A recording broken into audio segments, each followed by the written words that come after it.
winning material advantage for Hikaru, winning on the clock, and so far looking like Hikaru might go through to the next round.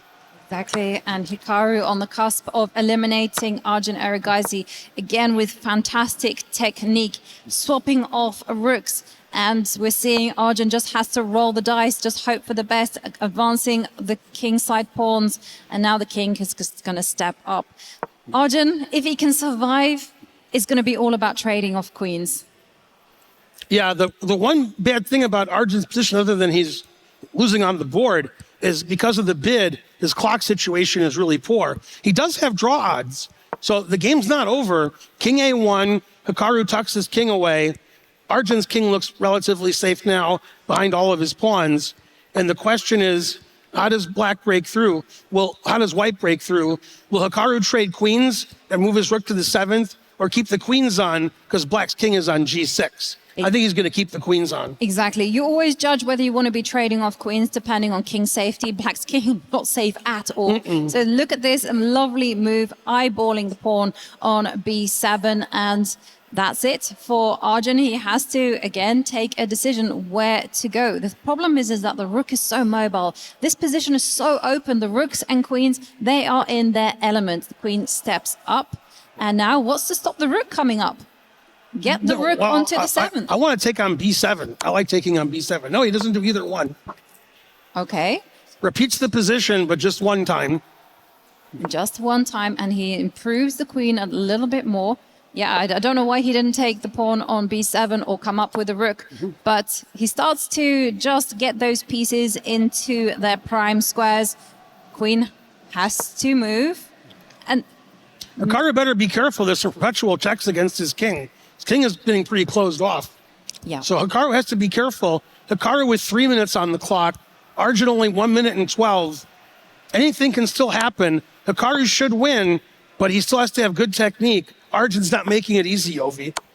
No, he's not making it easy, and at least he gets in a check and comes in with the king. And suddenly, this is not as easy because knight is the king's best friend. And hell, look at this. Beautiful, beautiful stuff there from Arjun, sidelining the white rook. And now I feel like Hikaru has to start all over again. No, he's making faces like he doesn't like what's going on. No, I can understand that. Because there's also the queen is going to drop up. Whoa, I've never seen that. That's such a gutsy move. Coming in with It doesn't like it, but we like it. The king goes to G3.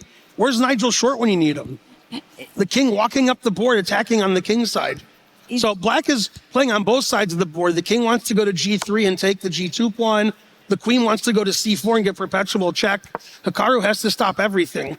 Well, he's really going bold with his king. He's saying the safest place is in my opponent's side of the board, but that's such a risky strategy. I think now he has to trade off queens. I mean, if you move the knight, the c-pawn is going to be falling, and so the queens do come off. This is what Arjun had in mind. The question is, does he have enough time? Because this is going to be a race.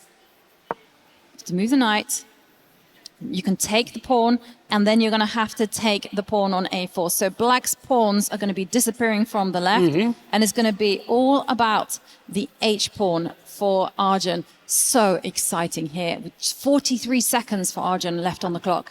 Yeah, the question is, can Arjun win the G2 pawn and get that H4 pawn down to H1? Hikaru calculating. The times are getting closer to equal now. Hikaru less than a minute ahead on the clock. Hikaru trying to figure out everything all the way to the end. He stops black from playing King G3 by playing Rook C5. Doesn't want to play King G3 and take the pawn on G2. Here comes the black knight. Now he can take the pawn on C4. Exactly. Now you can take it with good conscience because there's no way the black king is coming in to snap up those pawns. He does that. The king has to step back. And now you can grab the other pawn. There's nothing to stop Hikaru from taking that pawn. He doesn't even bother. It's all about promoting the pawn. That A pawn is going to be a killer. Be careful because there are some knight checks. Yeah, that A-pawn's too strong. The times are getting close to equal now, but Hikaru's A-pawn is too strong. Arjun doesn't have a pass pawn. Both players know that white's winning. They're just going to play it out in case there's a blunder or black's H-pawn becomes strong. Seems like every move wins. The A-pawn's too strong. The H-pawn can be stopped by the rook. And the person Oh, and it's who just checks- checkmate. The queen and rook Exactly. will give checkmate to the black king. Well, eventually Arjun did make a queen, but he'll get checkmated instead. Queen g6 mate. And we Hikaru feel- wins. The crowd was right, 87%. They knew what was going on. Wow, needing to win on demand. Hikaru strikes again. What a game. Sacrificing a pawn in the opening to take the initiative and then just putting Arjun under relentless pressure. What a game. That was amazing. The game didn't start out very well for Hikaru, but as soon as they got to move 10 or 15, Hikaru took over. Arjun made a couple of little inaccuracies. Hikaru got a big attack, and he executed it with precision, was able to win a really nice game. Really complicated, the only decisive game of the match. Must win. Hikaru wins and goes on to tomorrow. Yeah. Finds himself an all-important spot in the semi-finals. Such an important thing for his club, Team Falcons. They would really, really appreciate those extra points, and it's so nice to see the players analyzing such a tense game, filled with a lot of intrigue, twists and turns. That game had everything. Yeah, both players seem really interested in what happened to the results of that game. They're discussing the ins and outs. Probably they were discussing all of the games, not just the last game, because they didn't get a chance to discuss the previous games either. And eventually, Hikaru wins the last game, checkmates Arjun, wins the game, and let's go to the stage and see what's going on.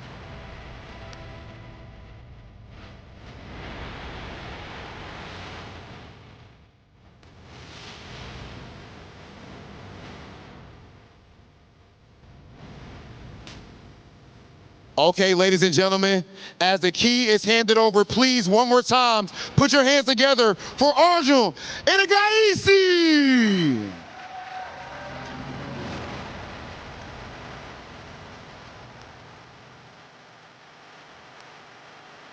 Hikaru, that match was insane. 4 straight draws, and then you clutch it out in the end. Were you a bit nervous going into that last one, and how did you eventually clutch it out? Yeah, I mean, I think the first 2 games I was maybe worse, if not much worse, and then I was able to steady. And then in 3 and 4, I was a little bit better, but Arjun defended quite well to equalize. So going to Armageddon, I felt good. I thought my bid was good. I think he bid 750 in a previous Armageddon, so I thought I'd get black, and he underbid me. And yeah, the opening did not go the way I would have liked, but I think once Arjun played queen b4 and he wasn't able to get his king out of the center of the board, it turned in my favor because my moves were much easier and he was getting low on time. So it's good to get the win, and yeah, we move on to the semis. And in the semis, you're actually going to be going head-to-head with Denis Lazovic. How you feeling about that matchup after he took out Noterbeck? Well, I didn't know that. Yeah, it's a rematch of yesterday. It's a rematch of the SPHS Championship, so really looking forward to it. And I'm just glad that I'll have a chance to play for at least 3rd place. Okay, ladies and gentlemen, please put your hands together for Hikaru Nakamura.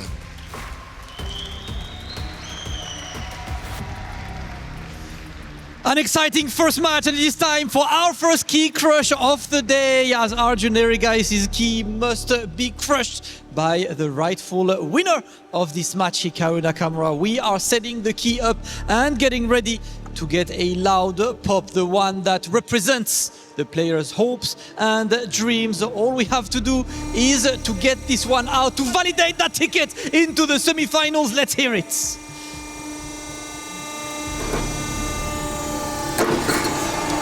Loud and clear, this validates Hikaru Nakamura's path into the semi-finals. Hikaru, once again, congratulations. You guys will see Hikaru later today on the semi-finals. Couple time for him to get ready for the next match, and more chess coming right now at Esports World Cup.